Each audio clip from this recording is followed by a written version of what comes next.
Hello everyone, as you watch me keep my glove on here, you'll notice something a little different about this video. Through the miracle of modern nuts and bolts, I was able to attach a VR camera to the front of my gun. So what I actually did was I took a like a 1/4-inch nut, some washers, some rubber washers, and then was able to attach that bolt to the key mod rail, the very front key mod. And then I was able to take a Samsung VR 360 camera and just roll it right onto the front of that. While this isn't the most exciting view, I did want to create a single continuous shot so that you wouldn't be confused about the cuts that are being made in the video itself. I could use a program like Adobe Premiere and just keep making cuts and cuts and cuts over again, but it just doesn't flow very well with the whole idea behind VR. So now that you know a little bit about the camera, I should probably talk a little bit about the map and what's going on here in the video. Our team is trying to move up and hit a switch box so that the other team cannot respawn. Unfortunately, that switch box is near the other team's spawn, which means that as we get closer, things get more and more difficult. You'll notice on a lot of my open play videos that I put a heavy emphasis on verbal communication with the rest of the team, and then also just trying to push forward. I mean, I'm paying for these games, and I don't want to just sit back and do nothing for 20-30 minutes at a time. So I'm open to mistakes. It's okay if I get shot. The worst thing that's going to happen, I'm just going to walk back to the spawn. I'm going to learn something from getting shot, and then I'm going to go back and try different strategy to move forward. This would of course not be the case if this was a larger regional game, an overnight game, or maybe even a Chicago Airsoft Association game. So right now I'm just trying to stay quiet behind this blue shipping container here. You can see in the background there are like 2 or 3, maybe 4 team members trying to push up, and they're also trying to shoot the guys that are playing peekaboo behind the red container in front of this container. Hopefully I can just kind of bang kill a few as they kind of poke their heads out from the side of the container. Because I'm a little bit separated from my team, it's a little more difficult to verbally communicate. So you can see I'm kind of pointing up ahead to let them know that there's some guys up around the corner. Obviously these are the wrong hand signals, but any communication is better than none. You probably just saw our guy take a sharp right there. It's because he got lit up by the guys I was trying to point at. Unfortunately for him, he was running down that path, and I was actually up against the container, which gives me a little bit of cover because it has somewhat of an angle there to keep me safe.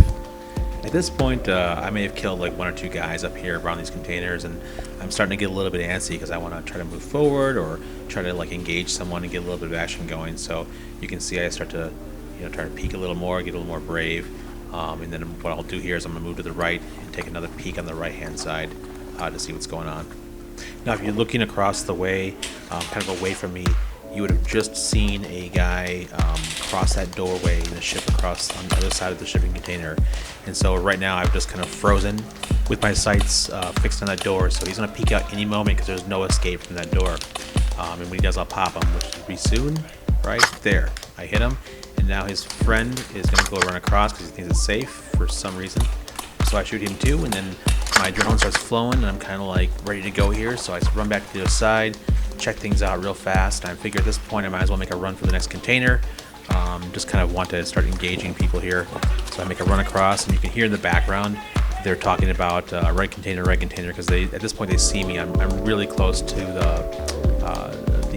their side of the ship, I guess you'd say, and they're freaking out, trying to figure out what to do about me here. At this point I'm just a menace for the most part because I've kind of left my team behind, and I'm just trying to cause some confusion on their side or some nervousness on their side.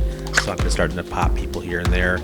You can see in the distance I'm getting a few people on their side that think they're safe. So this poor guy across from me was late to the game and was just walking onto the field, and I didn't see his dead rag because it was on his left hand side and it was against the container. I hate that, man, so much. I was so close, and you were right there too. We were laughing because I shot him just above the crotch, so he was super grateful that I didn't shoot him any lower there. At this point I pretty much overextended my stay.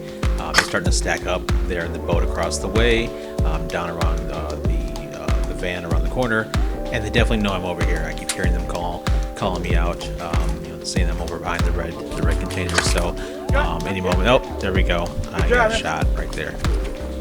So I got to give this guy credit here for running up and trying to make gummy. He would have got me if I didn't get shot on both sides. So good job, dude. So that's pretty much the end of the video. If you like what you saw, of course, give it a thumbs up. If you happen to watch my other weekly videos and you like those, feel free to subscribe. Beyond that, if you have any questions, I would be happy to answer them. If you have any ideas for possibly new footage or new ways of using this VR camera on my gun, just let me know. Alright, thanks again for watching, and we'll see you guys next time.